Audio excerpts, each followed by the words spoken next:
So I'm here with Boris, Surya. You're the co-founder of Monolith, and you guys are a company that researches shoppers' behavior, and that's in physical shops in the street. So why did you start this company?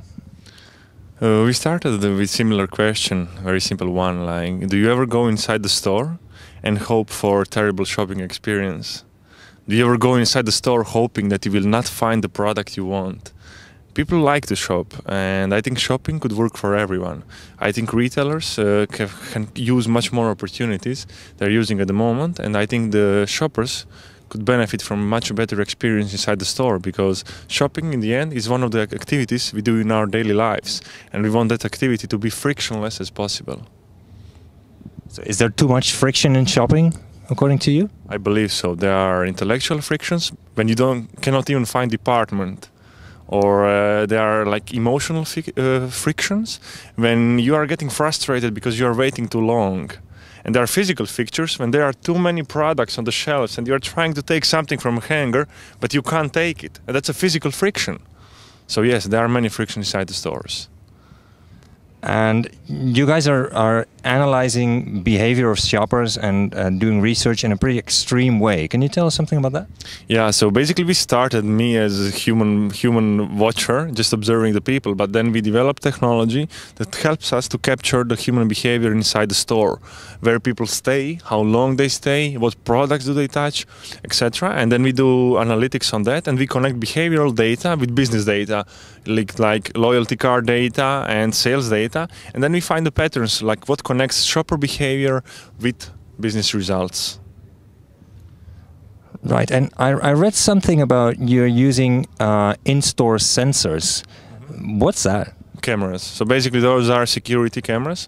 Usually if they are IP cameras, they are existing cameras that retail owners have inside the store.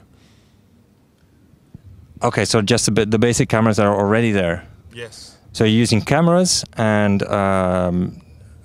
shopping data that is in the systems of the shop owners, and what else? So we use also the technology about the temperature, humidity and loudness inside the store, because we're trying to see like the difference in temperatures inside and outside the store, how that affects how long people stay inside, do they take off their clothes, etc. So those are very interesting variables, thousands of them that you can analyze with very simple sensors when you know what you're searching for. Okay, and I read about a model that you're using called Action Board, and which enables to shop owners to find the one action that will make most difference in order to seduce customers.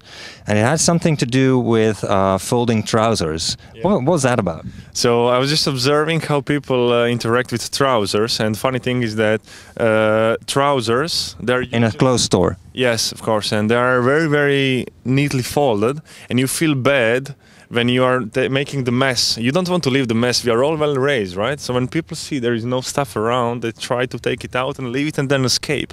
So that's kind of non-comfortable situation inside the store. And then we've seen and we tried and tested a few different ways how you can fold the clothing, the trousers, that would inspire people to touch it the most, to experience the most, and without leaving the bad feeling after you return the products on the shelves. So how is it supposed to be folded? So for the kids and for the mothers, we found a different way. Like mothers, they tend to fold it in a way that they can return it, just having a feeling they returned it neatly, but not too neatly. So you put it back on the table. People don't like to put it back on the rack, because you have to, like when it's something inside the shelves, you kind of need to be very precise to return it on a good place. And for kids, if it's a lot of colors and they can just throw it and return it, they will touch it. If it's very neat, they will feel bad and they will give it to their mothers. You don't want that feeling inside the store. You want them feeling permission that they can do whatever they want. That's the feeling you actually want to emphasize inside the stores. Okay, that makes sense.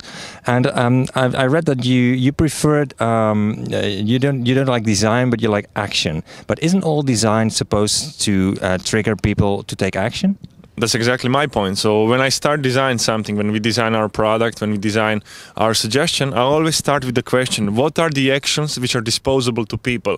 Like if you are stuff inside the store, what you can do? You can change the position of the clothing, you can change the working hours maybe, you can change how many stuff you're going to put inside the store, you can change how you're going to interact with the customers. So those are the actions. Then I see, for example, what can I do to design those actions? Design is all about action. Design is not about aesthetic, it's not art. Design should drive action, always. Okay, so you've learned a lot of stuff about consumer behavior, customer behavior, design, action, but you operate in the offline environment. Have you learned stuff that is business owners that have a website should know? Yeah, so basically we did research on what products are people looking on the online and the offline. And then you see how the positioning of the offline product is connected with the positioning of the online product. And you also can test like products which are popular online, are they popular offline inside the store? So you can see, look, people are tweeting about this specific model, but they're not touching it inside the stores. Why is that happening? And then you try to find a better position for those shoes inside your store. So you are kind of trying to calibrate what's happening online with offline.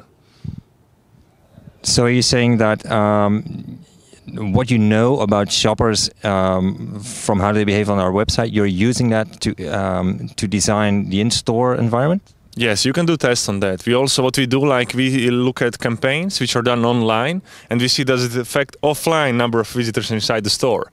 Or when you do billboard, just like typical offline advertising, does that affect number of the people on the Facebook page, for example? So basically you can now today understand the effects of your advertising on the number of people of the store and number of the people on your web page. It's not easy, but it's possible to do it. Is an online shopper actually very different from an offline shopper? Yes, because offline shopper is going for experience, is going for inspiration. I know people, in our samples, there are people who are going in one brand and they like the brand, so they try to fit a certain shirt and they like the shirt, so what they do then is they order 5 same shirts online.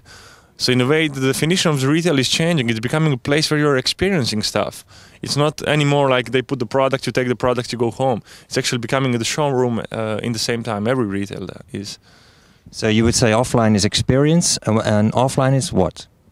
Offline is online is offline. Sorry, is offline is experience and online is what?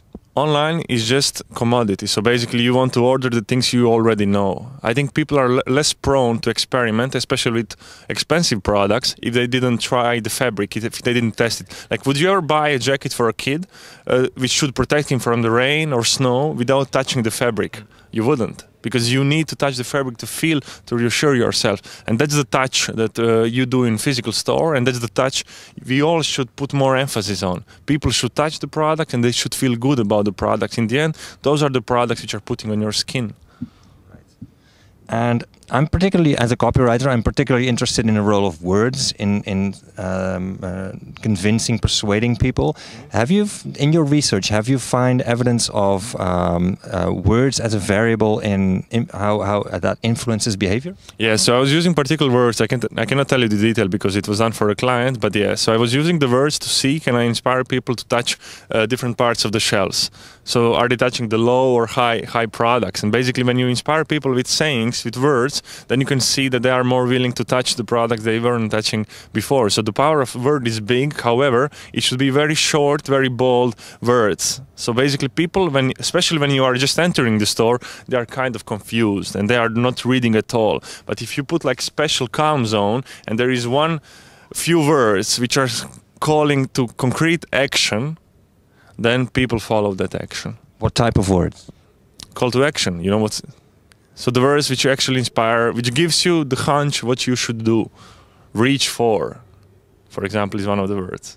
You can't tell us the secret? No, I can't tell you the secret. It's actually our work we are very proud on because it got the results, and it's actually using the sentences in which I didn't believe because I thought people never read and they don't read. But when you create the context in which they are isolated, the sentence is big enough, then they start to read. They notice. It needs to be that type of thing that you just notice, like a traffic sign. Not a small copyrighted, nicely designed label, but just traffic sign. A bold sign. A bold sign, exactly. Bold sign and bold saying. Thank you very much, Boris, Surya. I really enjoyed it. Wow, we did it in one take. Yeah, cool. Thanks a lot.